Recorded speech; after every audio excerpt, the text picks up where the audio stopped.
Ok, vamos lá. Meu microfone tá ligado? Meu microfone está ligado. O que calhou para essa simulação foi o fato que, assim, se você abre o. Caramba, cadê aqui? Ó? Esse cara aqui. Eu já tava com ele aberto. Esse cara aqui é só uma demonstração introdutória, esse tutorial do Creo Simulation Live, né? Que é esse ambiente de simulação que o Creo oferece. O que é esse cara? Ele é basicamente um ambiente de simulação que é menos avançado do que as coisas que tem disponíveis no Creo Simulate, mas ele usa um solver baseado em tecnologia da ANSYS, que roda na placa de vídeo do computador, então ele é bastante robusto, vamos dizer assim, né? E ele executa bastante rápido também, né? Geralmente solver é em CPU, esse cara roda em GPU, então ele é bastante rápido. E o mais interessante dele é que, assim, ele converge rápido e ele é muito fácil de usar. Você não precisa ficar se preocupando com geração de malha, esse tipo de coisa. Ele é simplesmente um ambiente de simulação que serve para você pegar integrado no seu CAD, né? Você pega as condições do que você está trabalhando, você pega seus protótipos, as ideias, e você consegue pegar aquela geometria e simular ela muito rápido. Então, assim, desde você pegar o abafador que você tem até você configurar tudo e começar a rodar a simulação, depois que você faz esse tutorial pela primeira vez e aprende como funciona as ferramentas do Creo Simulation Live, cara, é coisa de 2 minutos, assim, desde que você tem os valores, as condições de entrada, certo? Sabe, o tempo de configuração da simulação é muito rápido. E é essa a proposta dele. Ele é basicamente um cara para você fazer iteração de design rápida, é para você encontrar tendências, etc., testar ideias. E depois, caso necessário, você pega essas ideias e joga numa ferramenta mais robusta de simulação, seja um software externo ou nas ferramentas que o próprio Creo fornece na aba aplicativos. Lá tem o Creo Simulate, tem várias extensões diferentes que te permitem fazer vários tipos de simulações diferentes, né? Aí no caso o Creo Simulation Live tem um Flow Analysis, e é isso que esse tutorial ensina a gente a usar. Esse abafador é baseado, de acordo com eles, no dataset da Royal Enfield Interceptor 650, tá? O abafador não parece exatamente igual ao que está na moto, por motivos óbvios, mas eu acho que a ideia é basicamente a mesma de como ele é por dentro. Então ele basicamente vai começar te ensinando aqui como que você configura, tal, não sei o que. Eu já fiz tudo isso, ele ensina você que você tem que, basicamente, né, se for para passar aqui, né, tudo, você tá com o seu modelo pronto. Você pode ativar uma sessão ali, uma vista em sessão, para você conseguir visualizar as coisas com mais facilidade. Aí você abre o ambiente do Creo Simulation Live. A primeira coisa que você faz vai ser abrir o ambiente, e daí você vai vir aqui numa simulação e você vai criar um estudo de fluidos, né? Aí depois de você criar um estudo de fluidos, você precisa selecionar o domínio. O domínio é o volume de controle, é literalmente o volume de controle. E ele é bastante esperto, então você seleciona a superfície onde começa o seu volume de controle, que no caso é a superfície de trás aqui da flange do abafador, e a sua superfície de saída, que é essa superfície aqui da ponteira, certo? Aí depois de fazer isso, ele calcula automaticamente o volume interno e ele gera um objeto de volume interno, entendeu? Que é dentro dele, que é o volume de controle, ele tem as superfícies, e é dentro dele que o Creo vai rodar a simulação e vai computar as coisas. Então ele desconsidera a geometria externa, etc. Você pode pegar um modelo que é muito complexo, que é um modelo mecânico completo, mas se ele tiver uma cavidade interna delimitada por superfícies, ele consegue calcular ali a geometria interna e trabalhar em cima disso, certo? Aí beleza. Depois de você criar esse volume interno, né, o seu volume de controle, você vai colocar suas condições de contorno. As condições de contorno são basicamente o que entra e o que sai no caso dessa simulação, né? Porque todas as paredes do volume de controle vão ser paredes impermeáveis de vazão zero, mas que tem comportamento viscoso normal, não tem condição de simetria, não tem nada desse tipo. Então você coloca na sua entrada as condições de contorno, que ele fala aqui, que no caso são uma velocidade de fluxo de 85 metros por segundo, contínua, eu já falo disso. E depois você coloca uma temperatura, ele fala 700 graus nessa temperatura. Então você está assumindo que depois do duto primário, no final do duto secundário do seu escape, você vai ter um fluxo que está mais ou menos 85 metros por segundo de velocidade e 700 graus, né, de temperatura. E é isso que você coloca. Então você coloca duas condições de contorno, uma térmica e uma de velocidade, né? Aí na saída, você só precisa colocar uma condição de pressão mesmo, porque tecnicamente ele abre para a atmosfera. Então você vai lá, seleciona a sua superfície de saída e coloca como outlet pressure, né, como a pressão de saída, Pressão atmosférica, ele vai deixar como zero, porque ele trabalha com pressão manométrica nesse software. Então, zero pressão manométrica é pressão atmosférica, né? 101,325 Pascal. E é isso, basicamente, né? Tá configurada a simulação. Você já pode pegar e começar a rodar. Só que aí vem uma questão interessante, né? Ele tem um slider de velocidade contra precisão da simulação, né? E ele não trabalha de um jeito só. Ele pode ser, né, uma simulação transiente e ele pode ser uma simulação em regime permanente, né? Então, assim, é exatamente aquilo que a gente vê na própria matéria de MacFlu. Você pode setar a simulação como uma análise de regime permanente, ou seja, você está falando que você tem continuidade de massa em entrada e saída e etc. Você não tem acúmulo de massa em nenhum dos pontos dentro desse seu volume interno, né, dentro do seu volume de controle. Ou você pode falar que a simulação é transiente. E daí ela cria ali uma condição de contorno básica. Pelo que eu entendo, o CRIO, antes de começar a simulação, eu já mostro, ele roda como se fosse uma pré-simulação para setar as condições iniciais e depois ele começa a rodar transiente. Aí ele roda por time step, que é um negócio tipo 1/10 de milésimo de segundo por time step, um negócio assim. O time step é o comprimento de tempo que ele simula, né? Porque ele não consegue simular contínuo, mas ele tem uma resolução de tempo.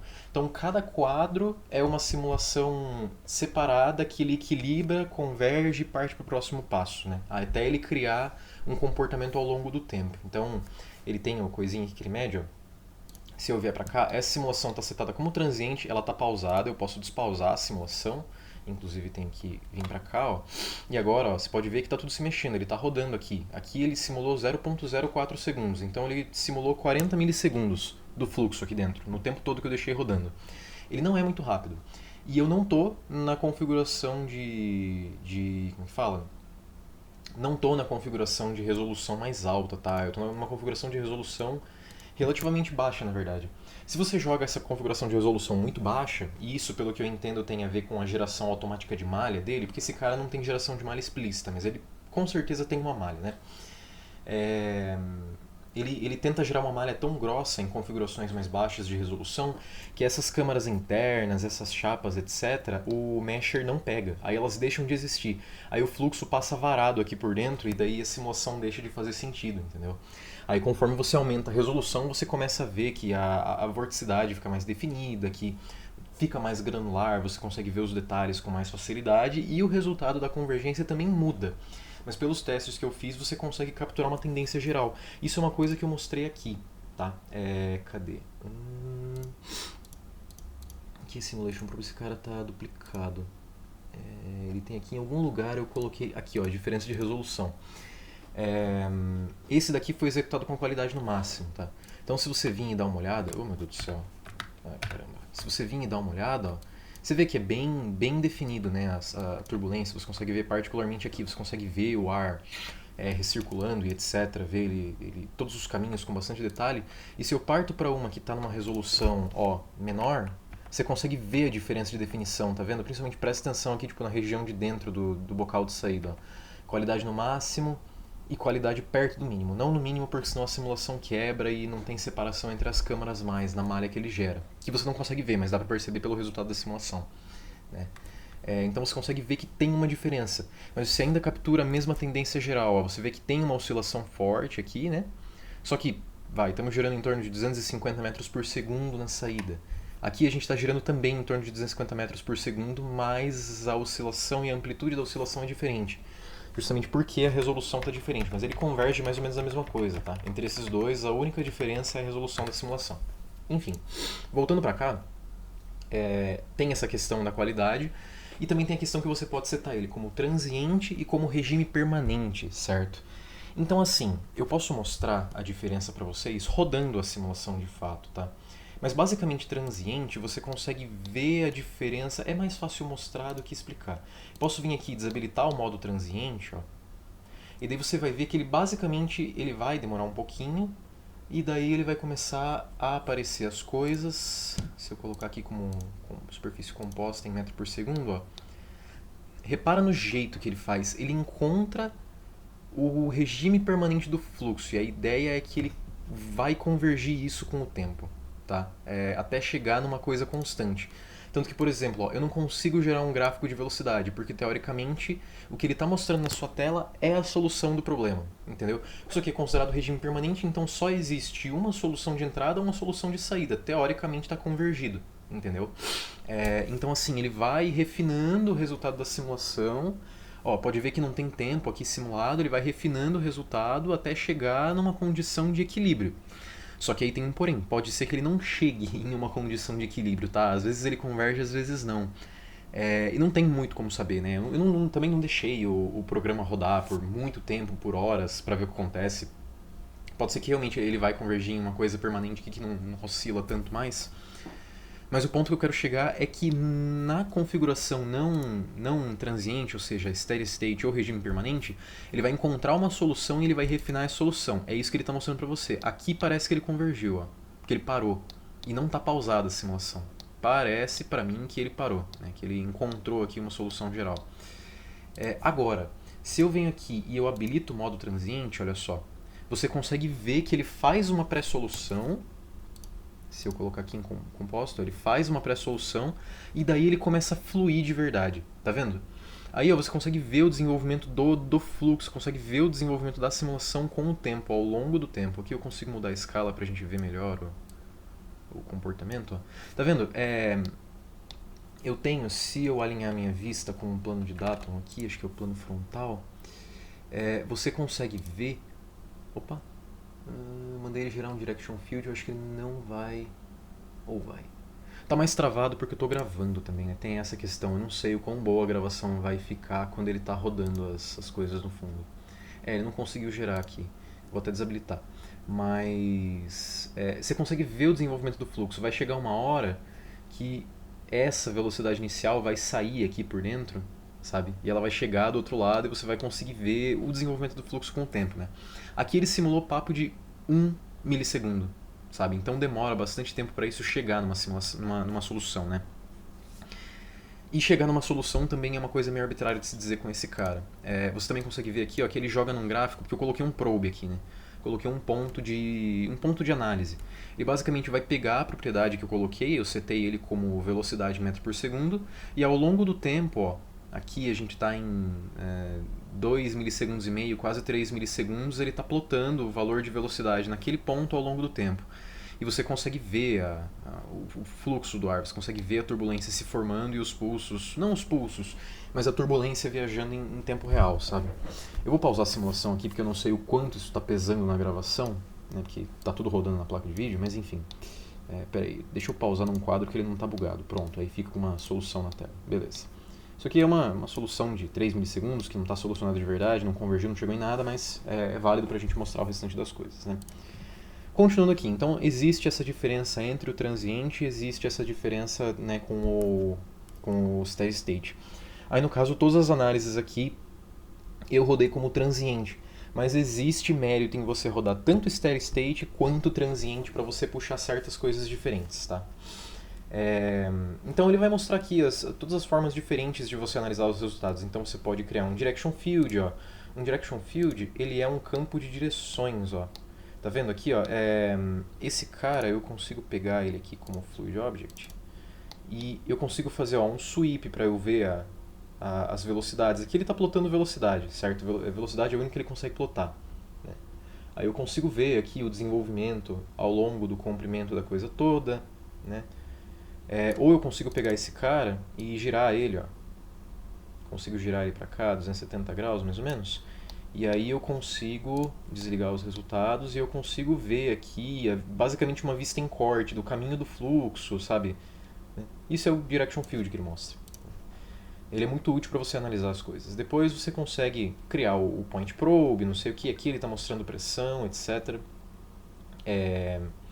Aí ele fala do Design Exploration, tá? O Design Exploration ele é basicamente um plugin um add-on do Creo, que basicamente você viria aqui em File, Manage Session, daí tem aqui uma opção de abrir uma seção de Design Exploration. Basicamente o que ele permite você fazer, ele cria uma timeline de todas as edições, todas as coisas que você está fazendo, e ele permite que em um momento do tempo você crie uma snapshot, você coloca um ponto ali no tempo. para você voltar a analisar e ele fica salvando as coisas, sabe? No nosso caso não tem isso, a nossa licença não tem acesso a isso, essa que foi fornecida, mas não tem problema, todas as coisas de iteração de design que ele faz, você não precisa necessariamente do Design Exploration. A única diferença é que a gente vai mexer nas coisas e não vai ficar colocando os snapshots para voltar depois, a gente só vai mexer, registrar e analisar os resultados, tá? Das alterações. Aí ele começa na parte de Design Changes aqui, né? Se vocês olharem, tem tudo isso aqui registrado no como é que fala? No coisa da simulação aqui, no documento. Então primeiro ele modifica as câmaras internas, né? Primeiro ele tem essa seção aqui que é o fluxo tem que passar por uma câmara para ele conseguir passar pelo tubo que vai para outra, para ele conseguir passar pelo tubo que vai para outra, e por último ele tem que fazer o caminho dele até achar a saída, né? Daí ele faz um negócio que ele estende o comprimento dos dutos para fazer um muffler de fluxo reverso, tá? Então basicamente o fluxo que entra aqui, claro, ele vai colocar as perfurações depois, né? Mas o fluxo que entra aqui vai pular a primeira câmara e ele vai chegar na segunda câmara.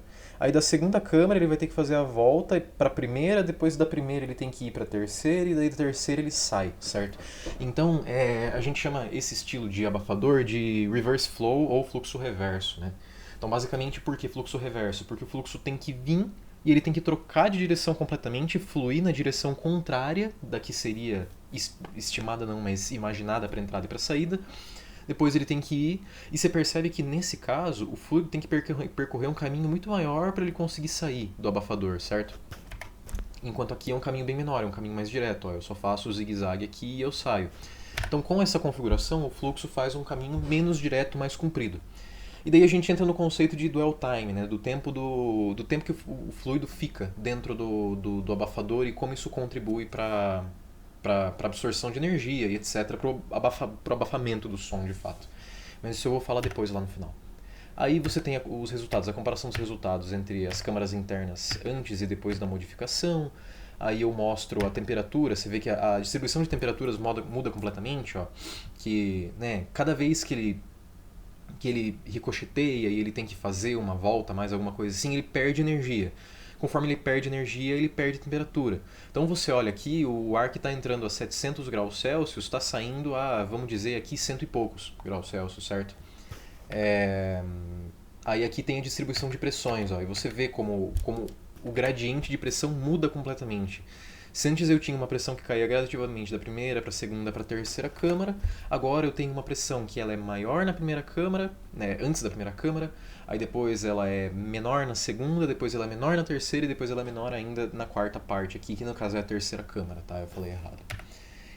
E depois ele começa a colocar as perfurações, né? Próxima modificação de design que ele fala, isso aqui que eu estou mostrando no slide é basicamente o que ele está pedindo para a gente fazer aqui, tá? Por isso que eu não estou seguindo aqui mais. O que ele faz aqui é essencialmente o que está fazendo aqui no slide. Depois, veja bem, aqui ó, você vê que eu não tenho um caminho para o ar que chega no primeiro duto para ele ir para a primeira câmara. Basicamente ele tem que ir direto para a segunda câmara. Quando eu coloco as perfurações, eu permito, é que aqui ele não vai mostrar direito, né? Mas ele basicamente ele vai permitir que o fluxo que está entrando no duto para chegar direto na segunda câmara tenha as perfurações para ele sair para a primeira câmara, entendeu? Então a ideia é, como na parte de fora da primeira câmara eu tenho uma pressão menor do que a pressão que está dentro do tubo que está vindo para a segunda câmara, o fluxo vai escapar e eu vou homogeneizar melhor a pressão entre a primeira e a segunda câmara, e como eu tenho perfuração entre a primeira e a segunda no segundo tubo, a mesma coisa vai acontecer. Aí a terceira câmara é só uma câmara de saída, certo? Então, ó, veja bem como ficou aqui, ó. Na verdade, eu falei besteira, né? Ele não tem perfuração para ele chegar na primeira câmara, então você mantém o fluxo reverso, eu falei errado, desculpa. Você mantém o fluxo reverso aqui, só que você tem um defletor no final para fazer a reflexão das ondas que chegam aqui e a perfuração para o fluxo sair de fato. A ponta dos dutos não é mais aberta, tá? Isso aqui com certeza restringe muito o fluxo, mas também aumenta muito o delta de pressão, tá? Delta P, que eu vou falar uma coisa depois sobre parte de absorção de ruído, performance, etc., perda de carga. Mas essencialmente essas perfurações com a tampa no final servem para você absorver mais pressão, certo? Você segura mais o fluxo, absorve mais energia, por consequência você gera um abafador que é mais eficiente, mas ele também tem menos performance, ele é mais restritivo, tá? por causa da back pressure. Então você consegue ver aqui a diferença dos resultados, né? Você consegue ver, ó, que a temperatura ela está se distribuindo de uma maneira bem diferente em relação a como estava antes. A pressão está mais equalizada. Aliás, mais equalizada não, ela tem um gradiente mais agressivo de pressão. Ó. Se eu olhar aqui em relação a aqui, você vê que eu tenho um delta de pressão entre uma câmara e a outra que é maior. Tanto que aqui atrás eu tenho mais contrapressão que observe a quantidade de pressão antes da primeira câmara aqui. Então eu estou na região do verde, tá? E depois aqui eu estou no amarelo. Eu tenho uma contrapressão maior, então antes da primeira câmara eu tenho uma pressão maior aqui, ali na casa dos, 300 e alguma coisa kilopascal. Enquanto aqui eu estou na região dos 200 e alguma coisa kilopascal. Então você pode ver que essas modificações aumentaram muito o quão restritivo o muffler é, mas ele também absorve muito mais energia, porque você percebe que a pressão na saída é muito menor. Você tem a velocidade na saída também provavelmente está menor, mas não dá pra ver direito. Aí ele pede para você mostrar os campos de direção nos furos, para você ver os pulsos saindo, etc., o caminho do fluxo. E daí ele começa a falar do catalisador. Catalisador, a questão é a seguinte, né? Esse abafador, ele tem um catalisador integrado dentro dele, né? Um miolão. E esse miolo, ele está desenhado de uma forma bastante primitiva, né? Ele tem aqui os furos e tal, mas a velocidade do fluxo que está passando por dentro dele é extremamente alta. A gente está falando aqui de 330 metros por segundo. Isso é uma porcentagem considerável da velocidade do som, está muito rápido. E como o catalisador é um cara químico, idealmente você quer que você tenha turbulência para ter mistura do ar, e você quer ter uma velocidade mais baixa, com uma pressão mais baixa, para você conseguir justamente fazer com que as moléculas entrem em contato com a matriz do catalisador, e isso vai fazer a troca química que tira, né, os gases, os poluentes força a reação química basicamente que limpa o ar que passa pelo catalisador, né? Então ele começa a mudar a geometria do catalisador. Antes eram os furinhos, aí ele coloca uma matriz hexagonal aqui, tá? Que você pode ver que ela é consideravelmente menos restritiva, ela tem muito mais aberturas, menos furo. A seção transversal do volume de controle nessa região do catalisador fica muito menos restritiva, né? É uma área muito maior. E daí você consegue ver aqui o resultado de velocidade como que fala? Nessa vista em seção aqui da simulação. Eu cortei a parte da frente para conseguir ver mais fácil. E você vê que a velocidade mais ou menos que ele está aqui é entre 100 e 150 metros por segundo, sendo que antes estava ali na casa dos 300, 320. Então, isso aqui que foi feito ajudou muito a parte de desacelerar o fluxo para você ter uma troca química melhor no catalisador. Então, a proposta dessa mudança foi feita justamente por causa de eficácia dessa troca, né? Aí ele fala, né, a velocidade de saída continua bastante alta, na verdade ela está alta demais, porque aqui ó, nas saídas a gente está falando de um fluxo que está chegando perto em alguns pontos de 350 metros por segundo, 343 metros por segundo. Isso não está certo, né? E eu já falo do porquê. E daí no final a última coisa que ele faz para amenizar um pouco a velocidade de saída, que estava muito alta, é aumentar o diâmetro desse bocal, tá? Ele aumenta aqui de... eu acho que 54 milímetros para 68, alguma coisa assim.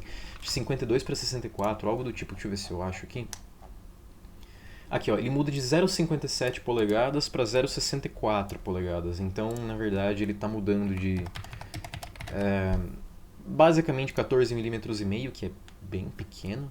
Ah, tá, é o raio. Isso é o dobro. Então é mais ou menos uns 28, 29 milímetros para 0,64 para 32 milímetros. Então ele está aumentando aí 3, 4 milímetros no diâmetro da abertura de saída, para justamente reduzir a velocidade da saída, certo? Eu ganho um pouco de pressão, mas eu também reduzo a velocidade, que é o que mostra aqui. Esse daqui é o resultado final com um diâmetro de saída maior.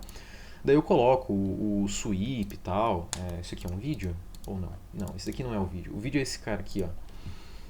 Que eu mostro o sweep de velocidade, eu mostro de temperatura e etc. Mas basicamente é essa simulação, é esse o processo, tá? Você configura tudo, aí primeiro ele te mostra, né, quais são os parâmetros que você consegue usar para análise, ele mostra streamline, ele mostra pontinho, né, os pontos que acompanham, que é emissor de partícula, né? Você consegue colocar vetor e etc. Eu já mostro isso para vocês aqui na simulação que está aberta. Mas basicamente é isso que ele faz, tá? Primeiro ele muda a geometria interna aqui dos dutos para virar um muffler de fluxo reverso, né? Fluxo contrário, reverse flow, não sei como é que fala direito em português. Depois ele coloca os defletores e as perfurações para ter uma dissipação maior de energia. Aí depois ele muda a geometria da matriz aqui do catalisador. e depois por último ele vai vir e ele vai aumentar o diâmetro do bocal de saída para diminuir um pouco a velocidade na saída. É esse o processo, ele está basicamente mostrando uma iteração que você faria se você tivesse de fato desenhando um abafador, por exemplo, né?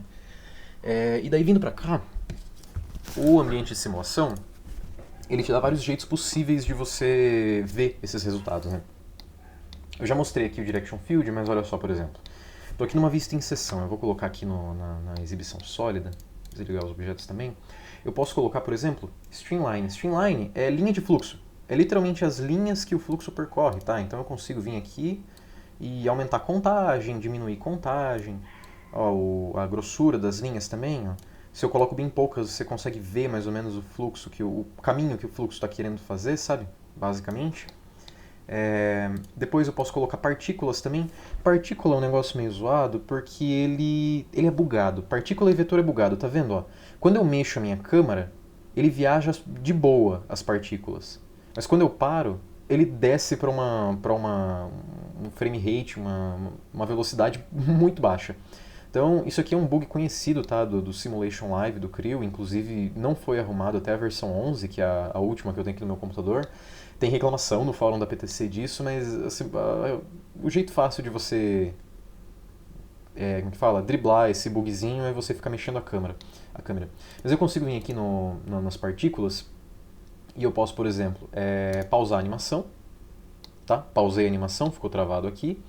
Aí eu posso abrir um emissor, resetar tudo aqui, ó. E, tá vendo? Ele tá basicamente fazendo o caminho, só que ele tá todo zoado. Eu vou mexer no step size e deixar ele menor, botar esse cara aqui menor também, diminuir o tamanho das partículas, vou resetar tudo e daí agora sim, ó, eu consigo ver de fato as partículas caminhando. Posso aumentar um pouquinho o step size só para ele rodar mais rápido. Ó. Então você consegue basicamente usar um emissor de partícula para ver o caminho que o ar faz aqui. Deixa eu aumentar o step size mais um pouquinho, para a gente não passar tanto tempo vendo. Ó. Então ele chega aqui, ele acelera lá no duto, eles sai pela perfuração, alguns conseguem sair de uma perfuração e já entrar na outra, porque é onde eu tenho a menor pressão. Alguns refletem por dentro da câmera, ó. Tô passando por fora aqui na parte que não está na vista de seção, tá bom? Aí eles recirculam lá na última câmera e finalmente encontram a saída. É basicamente esse o caminho que o fluxo está fazendo aqui dentro desse muffler. Eu posso aumentar, por exemplo, a quantidade de partículas emitidas para fazer ele bem pesado. E daí eu consigo ver... Deixa eu aumentar um pouquinho mais o step size de novo para rodar mais rápido. E aí eu consigo ver mais pesadamente as partículazinhas passando por dentro e seguindo o caminho do fluxo, certo? A cor, inclusive, é pela escala de velocidade que está ali do lado direito, tá? Aí você consegue ver elas entrando e saindo e é bem legalzinho. Uma coisa que me incomoda é isso aqui. Eu consigo pegar e jogar o emissor no lugar... me incomoda não, né? Mas uma coisa que é legal é que eu consigo pegar e jogar o emissor em qualquer lugar que eu quiser. Eu só não consigo... Consigo sim, consigo tirar ele daqui se eu quiser. Então eu posso acompanhar a superfície que eu quiser, basicamente, tá? Então se eu quiser ver, por exemplo, qual comportamento, o que acontece com o ar que chega aqui nesse canto, ó, eu consigo ver basicamente o caminho que ele faz, tá vendo? Isso é bastante interessante. Mas basicamente sobre partícula é isso, eu vou desligar ela aqui. E basicamente a mesma coisa os vetores, tá? Os vetores são partículas, só que com uma visualização diferente, porque eles têm rabinho de seta, ó. Claro, você não consegue colocar emissor e tal, mas você consegue colocar rabinho de seta neles, ó. Se eu mudar o comprimento da cauda aqui, ó. Tá vendo, ó? Eles têm as cores e eles têm também a direção, basicamente, que eles estão apontando. É bem interessante, mas a partícula é o melhor de todos para você conseguir visualizar. Então essas são as ferramentas de visualização que ele fala para você usar no negócio, tá bom? E aqui você simplesmente mostra os resultados.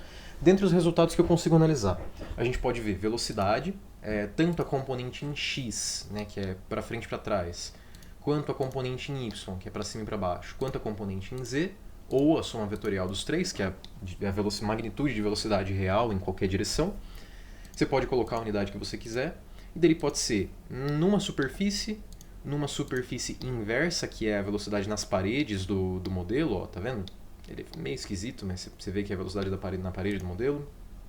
Você pode colocar mais o surface, mas o surface é basicamente tipo assim, ele vai criar meio que um modelo 3D, um objeto, que engloba tudo que está na velocidade que você está na escala. Então, por exemplo, se eu quiser ver aonde eu tenho uma velocidade de aproximadamente, sei lá, 60 metros por segundo, Tá vendo?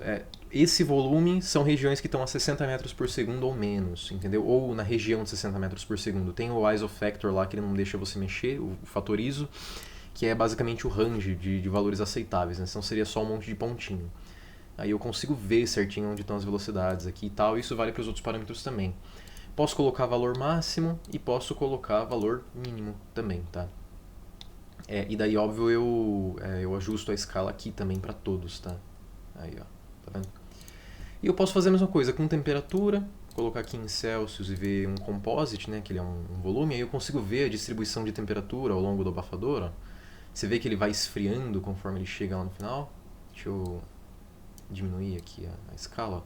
Então ele começa muito quente, começa a perder energia, ele começa a esfriar, e ali na saída a gente está falando de 60, 70 graus o gás. Então ele esfria muito rápido, tá? Toda essa região aqui já está bastante fria. Tudo bem que não rodou bastante a simulação, mas se isso aqui fosse um steady state, por exemplo, você conseguiria ver de maneira mais assertiva esse comportamento geral de temperatura. E a última coisa que ele consegue mostrar para você são os vórtices, né? O lambda 2. Esse cara aqui, ele basicamente mostra para você aonde eu tenho turbulência. Ele pega a energia turbulenta do fluido e faz uma visualização que quase parece mais superfície, mais o surface, mas não é. Tá? Eu não sei direito como funciona matematicamente esse cara, né, os vórtices, o lambda 2, porque geralmente eu estaria pensando em edge frequency. Né? Os edge frequency são um negócio de modelagem de turbulência, em certos modelos de turbulência que se usa para CFD. Eu não sei que tipo de modelo de turbulência ele está usando aqui, não sei que tipo de solver que é, não sei qual é o modelo, as simplificações, não sei quais são os atalhos que ele pega, então não tem como saber. Mas ele fala que é vórtices, lambda 2, não sei necessariamente o que isso significa, mas ele basicamente mostra para você aonde eu tenho vorticidade. E com a escala eu mudo o threshold aqui, né, o limiar da magnitude da vorticidade que eu quero mostrar. Tá? E é basicamente isso que eu consigo, sabe, exibir através dessa simulação aqui, coisas que eu consigo ver. Bem interessante. Eu não mostrei pressão, esqueci de mostrar pressão, mas eu consigo ver também a pressão alta chegando na região de pressão baixa, viajando pelas câmaras. Isso eu acho bem interessante. Se eu desativar a seção, a gente consegue ver um pouco melhor, porque eu venho aqui no Ctrl 5, ó, e daí eu venho na minha pressão mais alta. Eu consigo ver o pulso, basicamente. Não é bem um pulso, mas eu consigo ver a pressão viajando pelos dutos aqui até chegar na saída. Mesma coisa com a temperatura. Eu saio de uma temperatura muito alta e eu consigo ver ele perdendo energia conforme ele passa pelas partes aqui. Tem uma visualização melhor disso numa simulação que rodou por mais tempo no slide aqui, tá? Esse cara aqui é a temperatura. Você consegue ver bem melhor a distribuição porque ele já simulou por mais tempo, que ele simulou por muito pouco tempo. Então a última coisa que eu quero chegar aqui nesse vídeo, que já está ficando bastante imenso, 32 minutos, é o seguinte, cara. Eu tenho aqui algumas anotações sobre a simulação, sobre limitações da simulação que a gente consegue e não consegue tirar. Porque esse cara, querendo ou não, é uma simulação de um abafador de uma moto, né? E o que você quer no abafador de uma moto? Você quer máxima performance com máximo abafamento de ruído, né? Quando eu tenho uma performance melhor do abafador, eu perco menos pressão, eu perco menos carga dentro dele, o que significa menos resistência à saída dos pulsos de escape do motor, o que significa que eu vou ter um scavenging melhor, que eu vou ter menos contrapressão, menos resistência, o que significa que eu gero mais potência, basicamente. Por mais que a contrapressão seja importante para a geração de torque, o scavenging ele é positivo dependendo da situação. Na verdade, o scavenging é sempre positivo, mas você consegue forçar ele em certas regiões para melhorar a faixa de torque, potência máxima, etc. Isso não vem ao caso porque isso é dimensionamento de motor, comando, entra em muita coisa, né? Mas o ponto que eu quero chegar é: você vai ter um target ali, um equilíbrio que você quer chegar entre velocidade e abafamento, né? Para uma moto de rua normal, você provavelmente vai querer o máximo de abafamento tendo alguma eficiência. Para uma moto esportiva, aí, uma 600, uma 1000 cilindradas, você vai querer uma performance muito maior, porque a moto também pode ter um ronco mais agressivo, ela pode ter um som mais alto. Só que assim, qual que é a questão? Essa simulação, ela trabalha com um regime de entrada constante. Lá atrás, a gente colocou que o fluxo que entrava no abafador, ele está a uma temperatura de 700 graus contínua e ele está a uma velocidade de 85 metros por segundo contínua. O que isso significa? No motor, cada vez que você tem uma explosão, uma válvula de escape abre e depois fecha, e depois você tem a relação dentro do coletor de escape ali, entre os dutos primários e os dutos secundários, etc., cada vez que isso acontece, você tem um pulso. Tá? E esses pulsos têm uma interação que não é universal, que depende da geometria do seu coletor de escape, mas quando eles chegam no seu no seu, como que fala? No seu abafador, essencialmente os pulsos são o que ditam o som que a moto vai fazer. Então, se eu quero de fato analisar como que as ondas estão chegando, aonde está tendo reflexão dessas ondas, etc., aonde eu estou tendo interferência destrutiva e aonde eu posso estar tendo interferência construtiva, se eu quiser um modelo acústico melhor, eu partiria para uma ferramenta de simulação que me permite colocar na condição de entrada uma oscilação. E essa oscilação seria provavelmente de temperatura e de pressão, ou de energia, né, de turbulência também. Depende muito ali até onde vai o contexto da sua simulação, se ela vem desde o do cabeçote ou se ela começa ali no começo do runner secundário, etc. Mas você iria para uma ferramenta onde você tem a capacidade de colocar esse tipo de condição de entrada com oscilação. Você tem que rodar a simulação transiente daí, porque a steady state, se você assumir steady state, como é que é? Se você assumir regime permanente para uma simulação que você sabe que não é regime permanente, que você sabe que você tem acúmulo e depois perda de massa dentro do volume de controle, dentro do seu volume de simulação, essencialmente o que você vai estar fazendo é querendo jogar uma média, passar o ferro por cima de uma coisa que na vida real não é assim. Então ela tem que ser transiente com esse tipo de coisa, com esse tipo de simulação. Ele nem deixa você rodar, na verdade, se não for, eu acho. Na maior parte das ferramentas, se não todas, não sei como funcionam os solvers. E daí, com base nisso, você vai analisar o comportamento das suas ondas. Você vai fazer uma análise acústica, certo? Não é o caso aqui. Então você tem essas limitações. Só que você ter o regime permanente, você ter a condição de entrada permanente, mesmo que não tenha a modelagem dos pulsos, permite você estudar uma série de coisas. Então você pode, primeiramente, que é a proposta principal da simulação, que é você ver a comparação entre as geometrias, porque você não capta o comportamento real. Você não capta o comportamento perfeito, inclusive praticamente nenhuma simulação consegue isso. Acho que nenhuma simulação consegue isso. Mas você consegue comparar uma geometria a outra e as tendências são capturadas bem o suficiente para você conseguir saber para que lado você vai, se uma alteração que você fez funcionou, para você quantificar certas alterações. Você consegue ver perda de carga também. Perda de carga, a gente fala, geralmente ele vai ser descrito em função de ΔP, tá? Que é basicamente a diferença de pressão na entrada para a diferença de pressão na saída. Se na entrada eu chego com 100 kPa e na saída eu saio com 10 kPa, significa manométrico. Significa que eu perdi 90 kPa. Esses 90 kPa são resistência ao fluxo que está sendo jogado de volta para o motor, entendeu? É uma resistência somada do abafador contra o fluxo. Esses 100 kPa vão resistir ao escoamento. Essa resistência ao escoamento é uma coisa que ela limita a potência do motor, limita o fluxo de ar, limita a potência do motor. Só que qual que é a questão?